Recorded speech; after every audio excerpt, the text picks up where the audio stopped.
Hi there, this is Linda and welcome back to my channel, or welcome if you're new here. In today's video, we're going to be setting up my craft planner and craft goals for 2026. So let's go ahead and dive right in.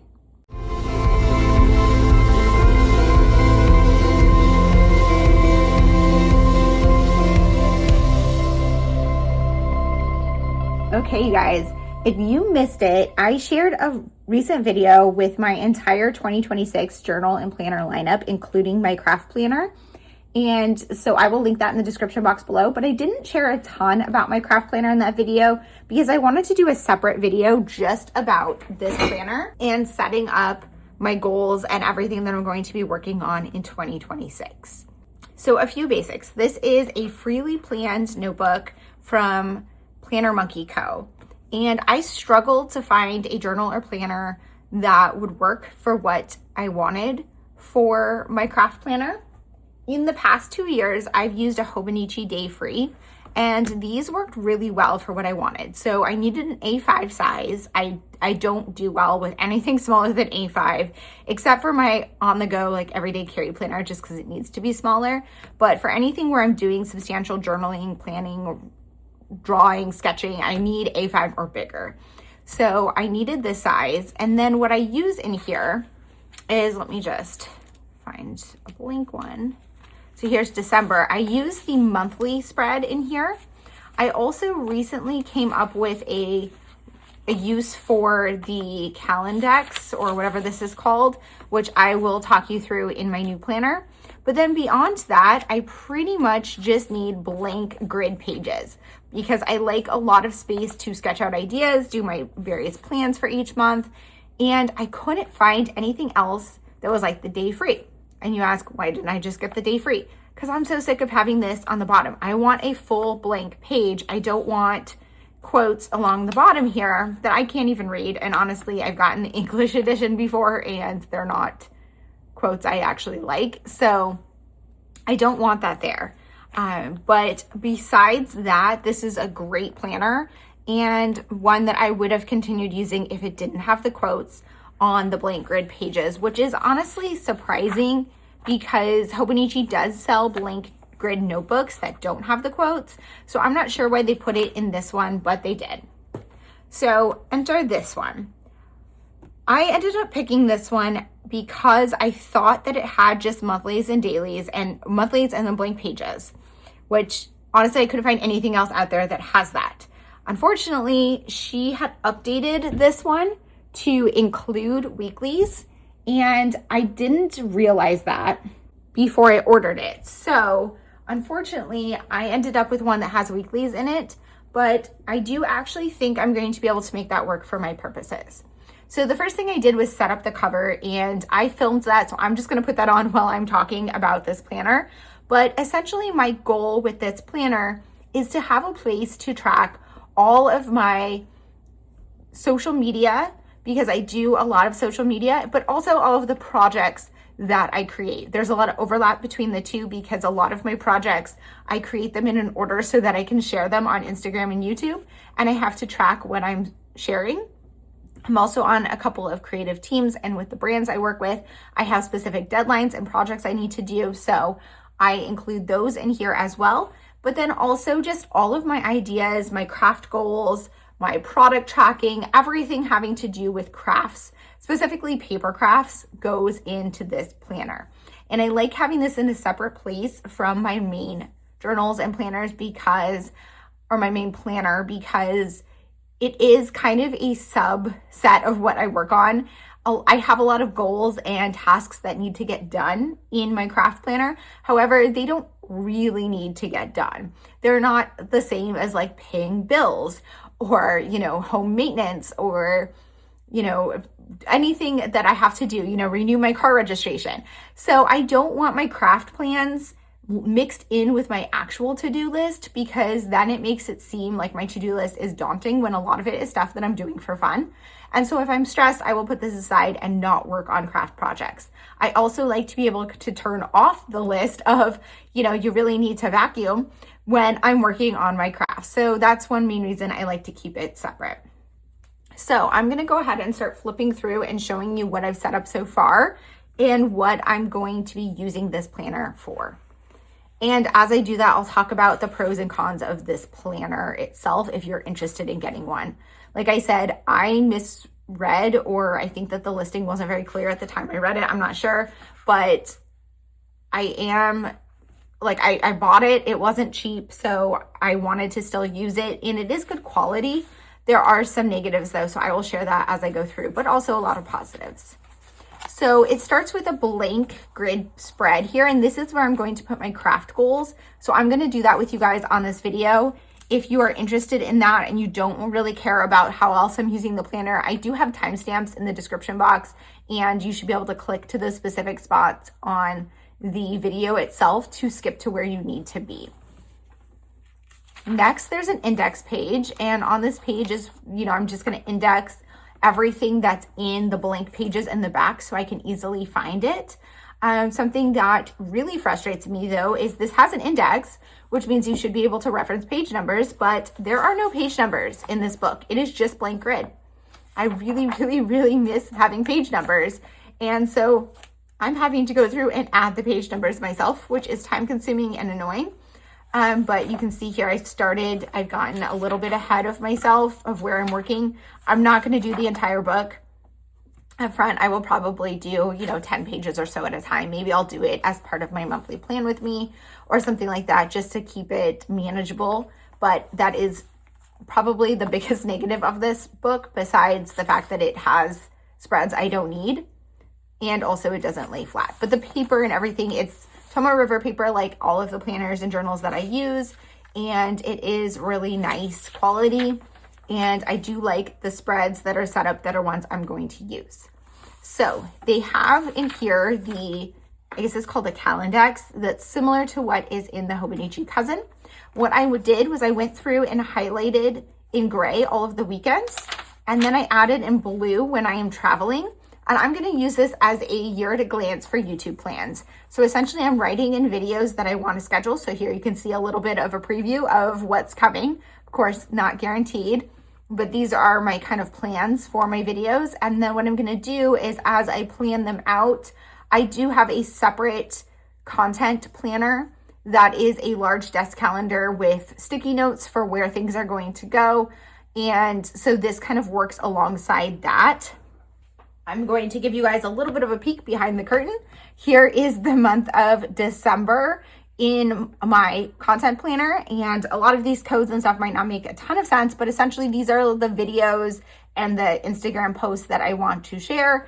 And there are obviously gaps and things as I'm working on projects, but I do have this all planned out in advance. And they're on sticky notes, so they're movable. As I create things or schedule things, they come off of there.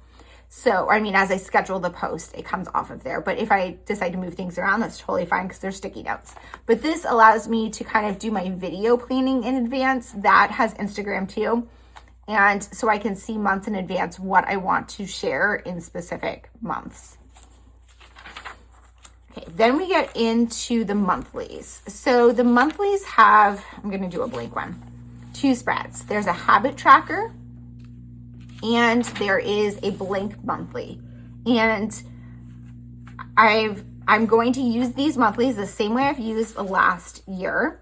And I've already set up the first one, so I actually filmed me doing that. So I'm going to put that on for you guys as I talk through it.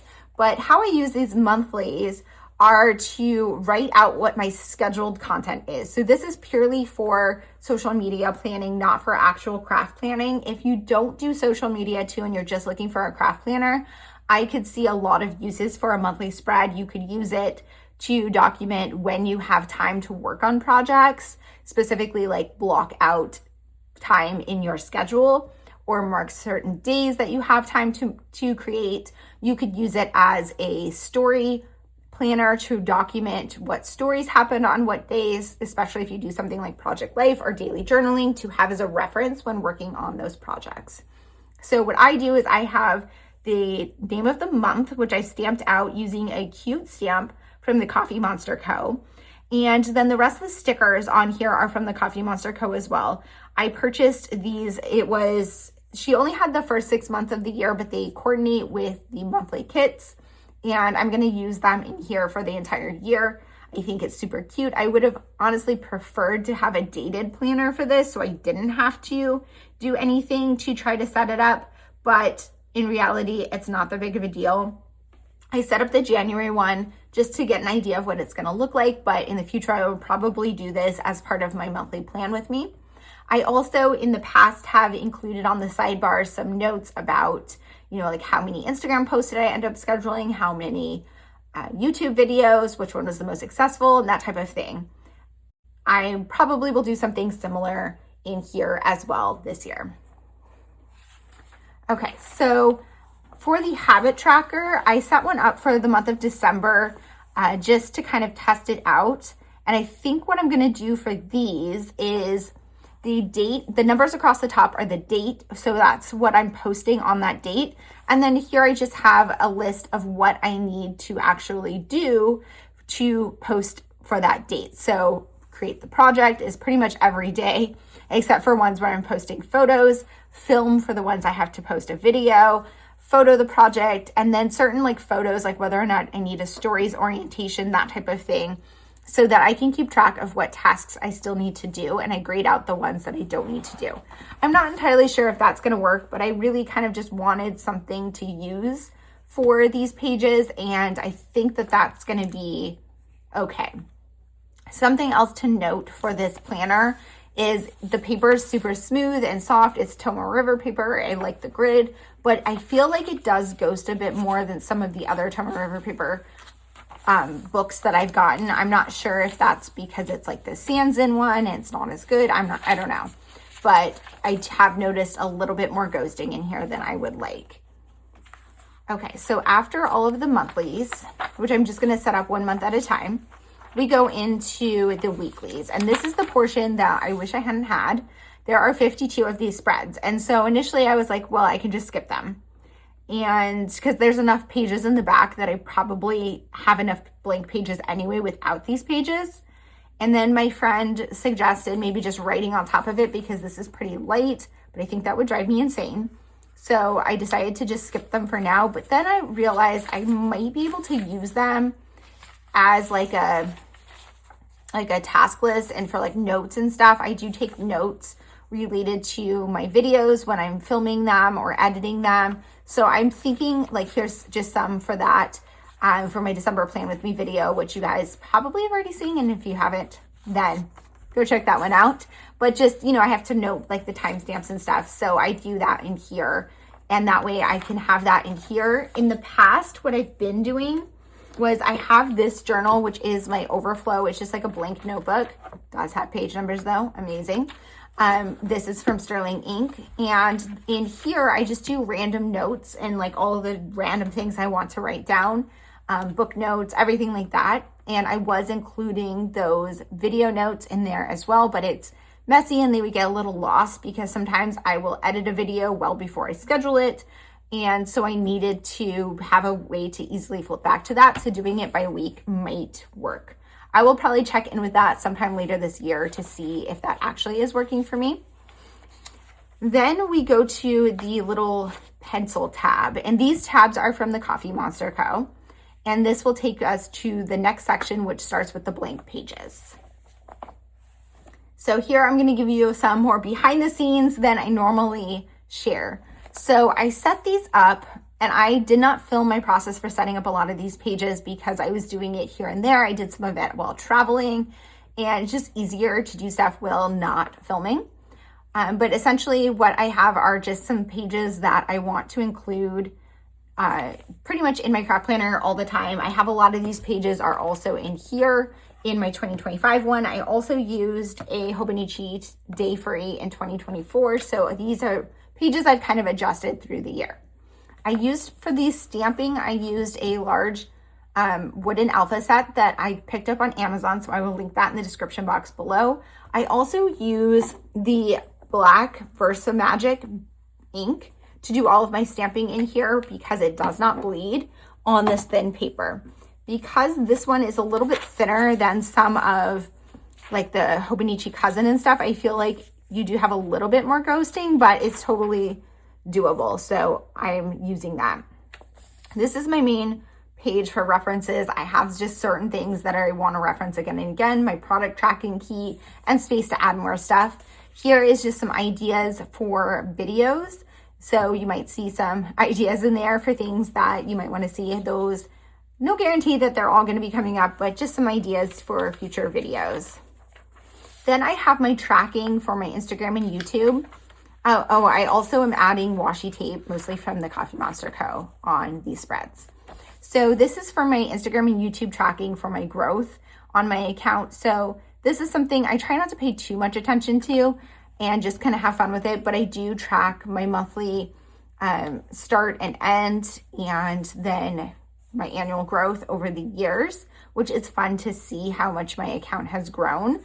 In 2025, my account has grown exponentially. So thank you guys for being here, for following me on Instagram. That's where it has really grown. My YouTube hasn't grown as fast. So if you like my YouTube channel, please share it with your friends or with someone that you would think might like it, because I would love to have more followers, and it definitely helps encourage me and give me support my channel so that I can spend more time making videos. Okay, so then I have my project life trackers, and these are very similar to what I did in my last year, so in 2025. So I'm going to show you what they look like here. So essentially what I do is I have a column for, this is the week number. This is the dates of the week, the spread. This is the kit that I'm using. And this is the pocket orientation. So I am doing 9x12 project life. I did that in 24, 25. I'm doing it again in 2026. So this way I write down, so for example, this spread right here had the 2 4x6 pockets on the left, 9 3x4 pockets on the right. Then I know the next spread has to start with 9 3x4 pockets. And this is important because sometimes I will jump around and work on spreads out of order, or I will plan a spread because I'm using a specific kit. And when I'm doing that, I might plan to have certain card orientations, so I have to use pockets that work for that. Then I have some check boxes here for planning a spread. I will check that off just if it's one that I plan in advance. Otherwise, I check it off when I create the spread. Print is printing my photos, and then done if that spread is completed.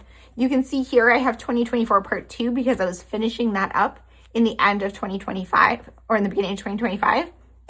Then I have 2025 part 1 and part 2. I didn't love that this had to go on to the next page. So for 2026, I just did 2026 in here. And as I finish up part 2 of 2025, I'll just reference back in my old planner, but I'm hoping to finish that up pretty soon in January. So I'm not too concerned with having to flip back and forth.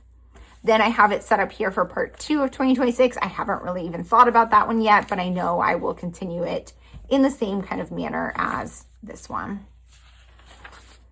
Okay, so I do have a blank spread here that I need to update. So in here, I have kept track of what my travel and document vlogs are, just so I know like which number is what location and when it was published. So I have a page for that. And then my just general vlogs, I keep track of kind of what's in those. So if you haven't watched my vlogs, they're kind of like crafty vlogs of just like me living life over the weekend and working on my projects. And so I have made some notes in here of some of the things that I shared in those, because sometimes someone will ask a question and they'll say, oh, I really want to see more about your fountain pens. And so then I'll look on here and say, oh, these ones are good ones to watch. It also helps me when planning future ones to see what topics I have already covered and which ones I haven't. Okay, then back to here. So that finished my reference spreads. And then what I did, which I think it might be it's very type A and a little bit over the top. But if you've been following me for a while, you know that I plan out my projects in advance, and I can't really share a ton of this because most of them are paid content. But what I do is I sketch out each kit that I plan projects for. So a lot of these are behind the paywall on AllieEdwards.com. I contribute to the Storyteller Classroom and previously the Story Kit Classroom, and I plan out projects using those kits. And so, for example, there might be a story kit. I made maybe 10 projects, and one would be a project life spread. 5 would be for my mini-me albums. 1 might be for my daughter's album. 1 might be for my 9x12 album. And they were all in that spread with that kit. So what I did, so those were in my 2025 planner for the ones I planned in 2025.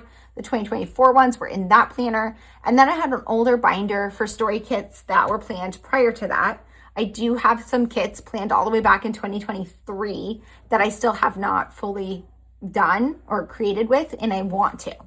So what I did was I copied all of those projects over, and I'm not going to share all of these pages because again, a lot of this is paid content. But what I did was I organized them now by album rather than by kit.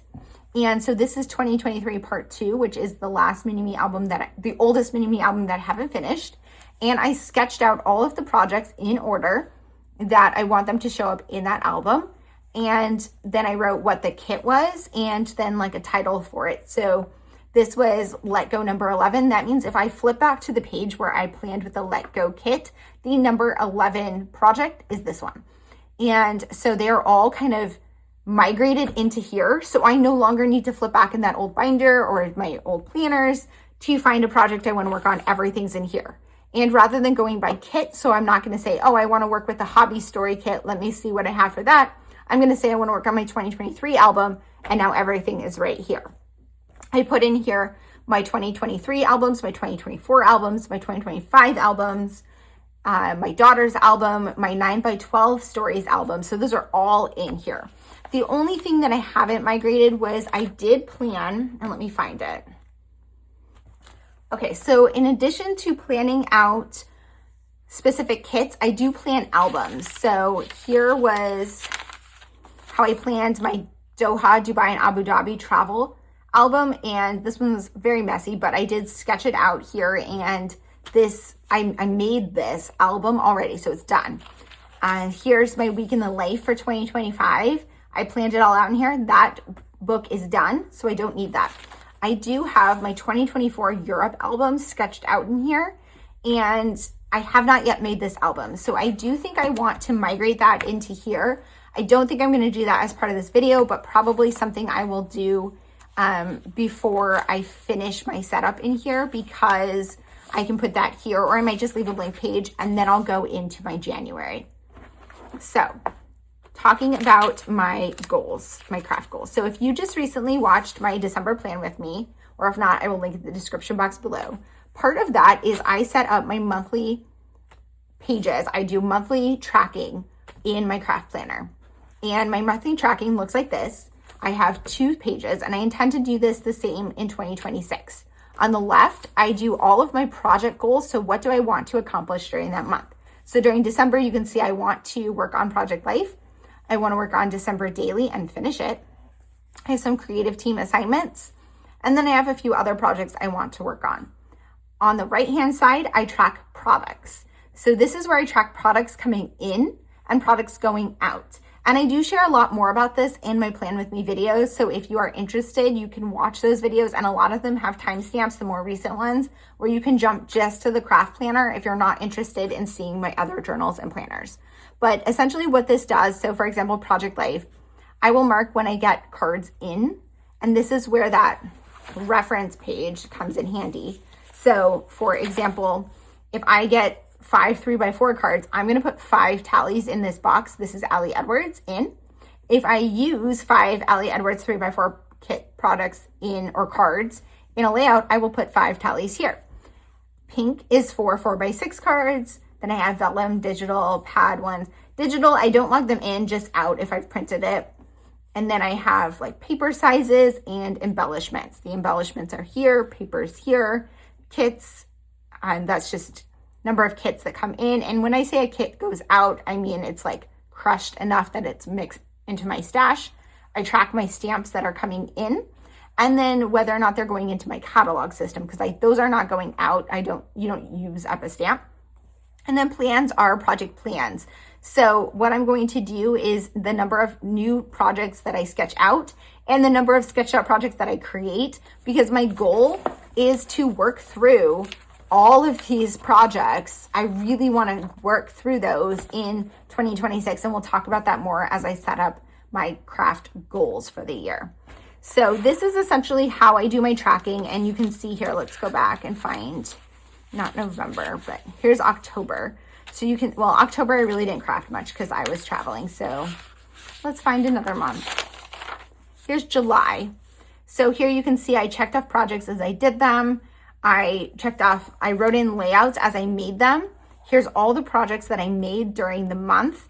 And then here you can see the new kits or new projects I planned, projects I finished, new stamps in. I worked on stamp organization, kits in, kits out, papers in and papers out, embellishments, and project life cards. And then you can see how I'm tracking the amounts that are coming in versus going out each month.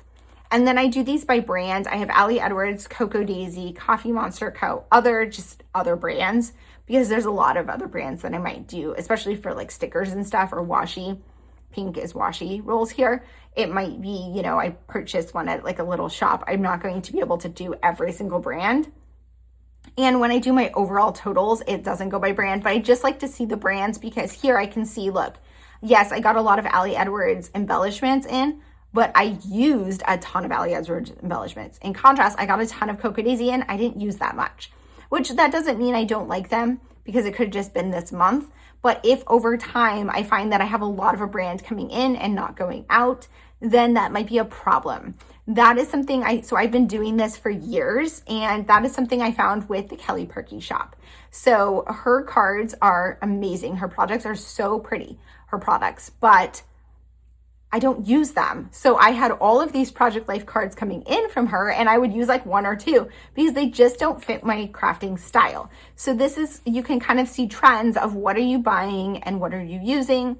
And it keeps me on track in terms of like, I don't want to buy like grab bags or like a ton of stuff because I know I have to put it in here and it's going to throw off my numbers if I'm not going to use it. I also will track it as out if I donate it or gift it or trash it, because I don't care how it gets out of my craft room, it's just out. And then in is anything coming in. So it could be something I purchase, something I get from a creative team, something someone gifted me. So it's just kind of the ins and the outs. Okay, so that is how I'm planning to use this. So I guess here towards the end, I'm probably going to do my travel album will be migrated into here. Here I'll set up my January spread, and then after the tracking spread for the month, it'll just be any spreads that I need. So if I'm planning a new kit, planning a project, a lot of the things in here are like sketching out projects. You know, I made my vision board for December daily in here. I have some notes for December daily things, some notes from a class. Just, I don't want to flip too much because a lot of it, like I said, is paid content. But just to give you an idea of the types of things that are included in here, my project here, again, I have my August planning with a storyteller kit. So there's not always a ton that happens in each month, but usually one or two spreads at least per month beyond my tracking spread. So yeah, this is more pages than I will need, but still it's nice to have the space and to have everything crafting related in one place. So that's a look at my craft planner. Now I'm going to set up my 2026 craft goals. So what I'm going to do is put you guys on voiceover as I set this one up. And essentially what I'm going to do is talk about my craft goals for the year. So here is my spread with my 2025 craft goals. And I need to update this for November and December, but you can see kind of what my goals were for the year. So I'm going to go ahead and kind of look at this, set up my 2026 ones, and I'll do voiceover to talk you through that. Okay, so if you are newer to me, you might not know that I taught a class over at aliedwards.com. I believe it was in January of 2023. I might be wrong on the year though. It's been a couple years now. And in that classroom, I taught a bit about how I approach crafts and projects and how I organize and plan out my projects to actually get things done. That class is still available for purchase. I no longer receive any proceeds from it or do anything with it, but it is still hosted on the Ali Edwards site, and you can purchase the class, and it's kind of go at your own pace at this point. But I have heard from a lot of people that it is a great reference for the beginning of the new year, and that a lot of people go back and rewatch the lessons at the beginning of each year. I'm talking about that because one of the things that I talk about in the class and go into in way more detail is the difference between goals and intentions and kind of how I utilize both. So I'm going to give you a very brief overview here. If you want to learn more, then I recommend that class.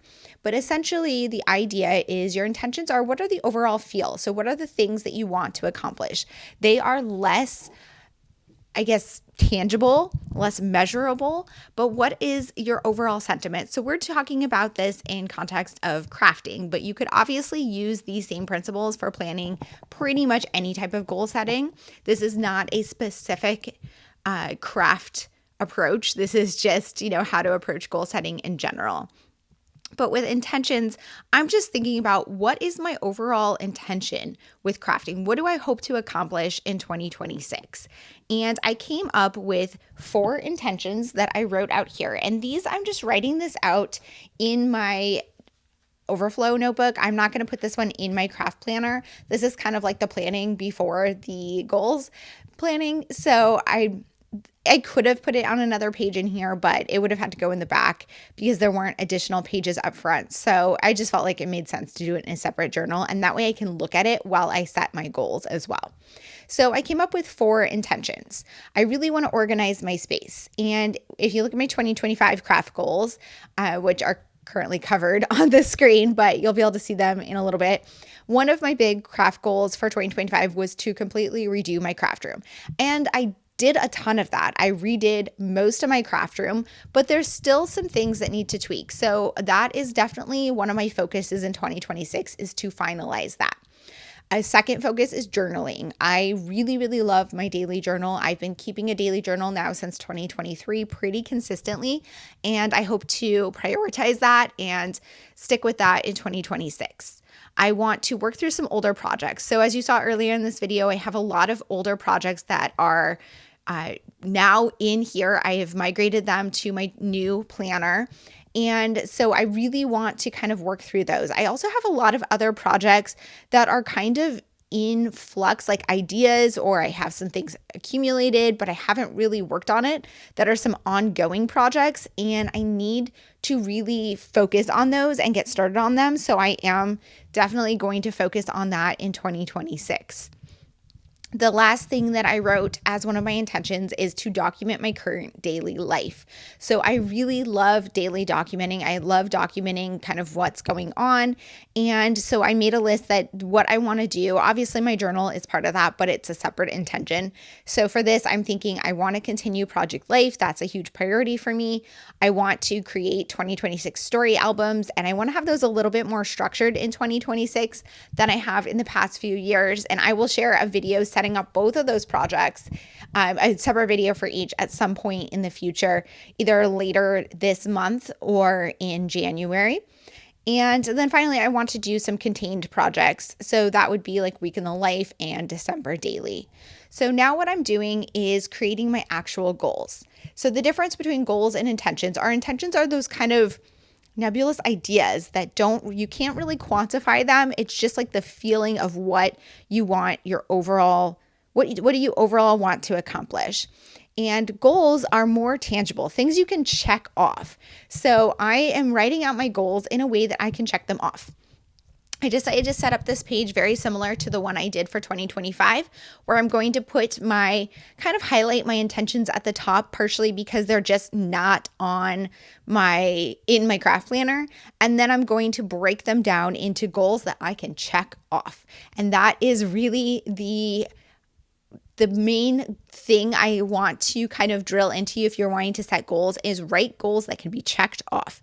Because if you can't check it off, then you don't know if you've done it or not. And so like, for example, getting out of the craft context, say you want to work on fitness, which is something a lot of people want to work on this time of year.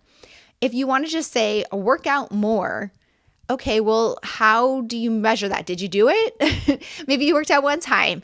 Is that more? I guess that might be more. But instead, if you say, okay, I want to do yoga 3 times a week, then you can check off whether or not you did it. And that is just kind of the the number one tip I have for setting goals, if you really want to accomplish your crafting goals, you need to make it something you can check off.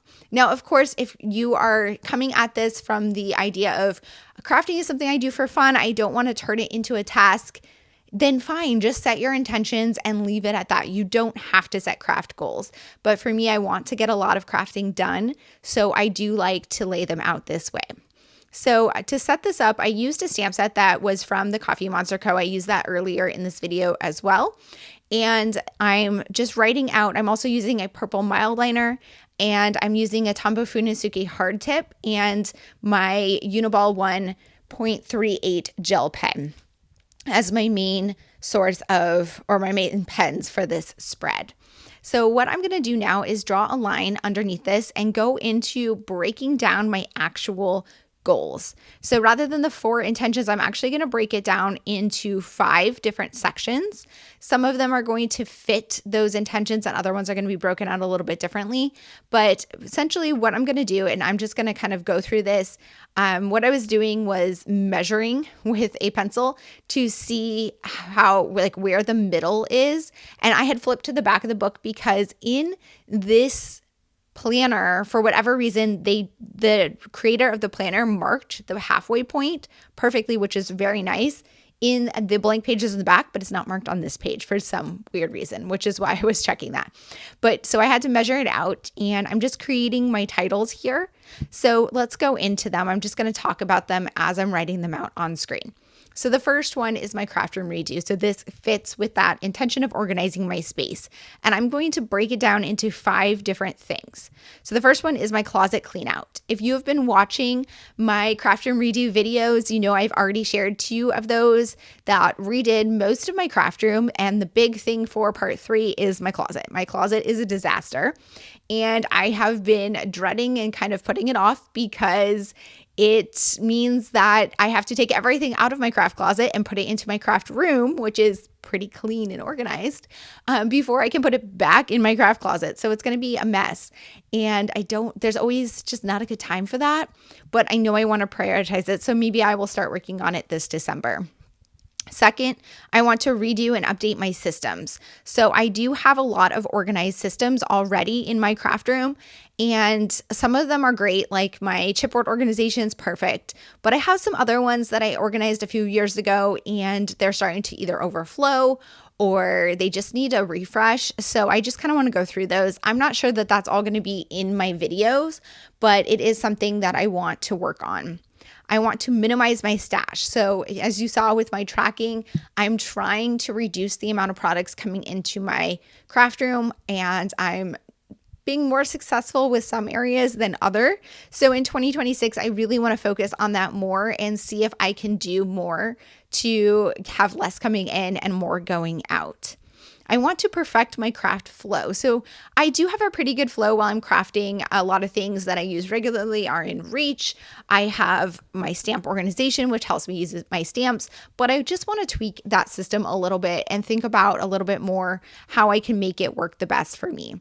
And then finally, I want to eliminate messy spaces. I do have a few kind of catch-all drawers and stuff in my craft room that need to be organized. I want to have a system where everything has a place and there's not those messy kind of corners that, we usually have. And these are ideal goals. I don't know that I'm going to be able to accomplish all of them, but I'm going to try. Okay, so next on I wrote out my 2026 projects. So those are my ongoing documenting of 2026 projects. So the number one is my daily journal.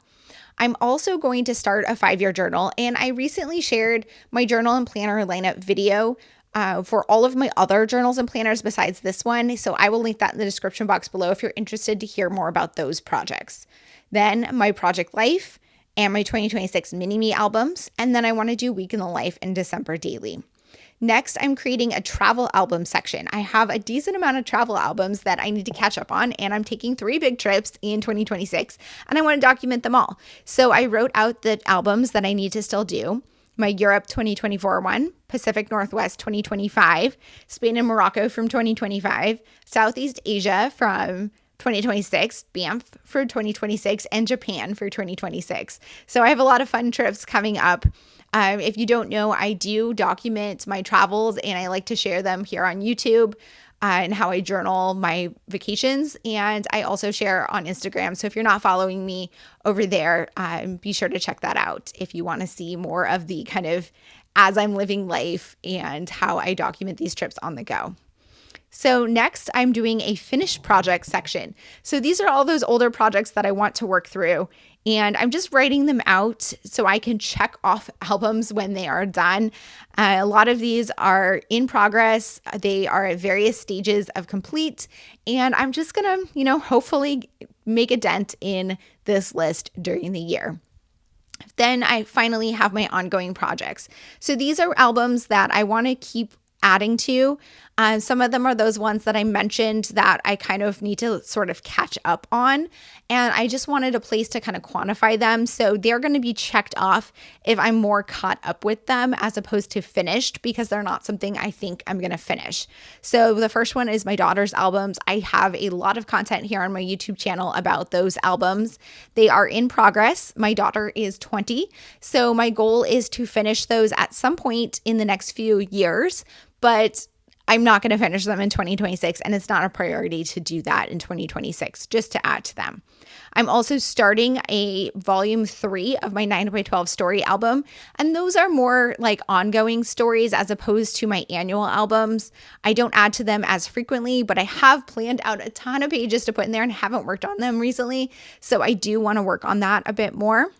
Then my commonplace notebook and my house journal are journals that are ongoing. I just want to make sure to continue working on them. And then the last two are a coffee journal and a traveler's company partner shop journal. And those I have barely started, and I want to get them to a place where I can, start adding to them and get them kind of caught up with all of the locations that I've already collected. I'll talk about those more in a future video. I added a sticker to fill in that last section from Abby C. That is from her Patreon. I was a patron last year. And now I'm going to do the right-hand side, which is the last part of this spread.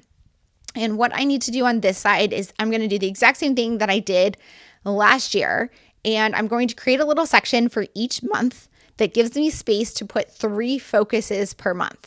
So as you saw earlier or in my Plan With Me videos, I do set monthly craft goals. And for my monthly craft goals, I decide what projects I'm going to focus on. And I pull those projects primarily from this list. But what I'm going to do here is kind of connect the two. So here I'm going to write out 3 things that are going to be my focus in a specific month. And then those will kind of carry over into that monthly goals page, and it will connect to my annual goals. So as I set my monthly goals, part of my idea and my thought process is to check back in with these annual goals and see how I'm doing. As I'm writing out these headers, you can see I'm doing some of them in pink. And this is the same thing I did last year, although I did blue and green. But purple are the months that I expect to craft more. The ones that have pink, I'm going to do 3 months with pink. Those are when I'm traveling. And I'm not traveling for the full month. In June, I'm traveling for, I think, a week and a half. February is 2.5 weeks. And November is probably also 2.5 weeks. And honestly, that one's probably going to go into October a little bit. But the idea with that is just to keep in mind that because I'm traveling, I'm going to be crafting less. I'm going to have less time in my craft room. So when I set my crafting goals for those months, they're going to be less than the other months. And, I just want to be cognizant of that because we only have a finite amount of time. And crafting is not going to be the priority every single month, although sometimes I kind of wish it would be. But yes, so I'm just writing out the months, and I'm using that Tombow Funosuke hard tip, and I will fill in these bullet points with my 3 goals or my 3 focuses for each month when I'm doing my monthly Plan With Me. I think in 2025, I kind of fell off sharing that as part of the video, but I'll try to do that again in 2026. Maybe I'll make myself a checklist to make sure I film everything I need to in those monthly plan with me videos. So I'm just going to wrap this page up and wrap up this video. I know it was a bit of a long one, but I've gotten a lot of requests to hear more about how I do my craft planner. So I'm hoping that this video will be a good reference for that. And I hope that this helped you get some ideas for how you can plan out your crafts or your social media and set your goals for 2026. Thank you guys so much for being here. If you have any questions or comments, please leave them down below. And as always, I hope to see you guys all in the next one. Bye.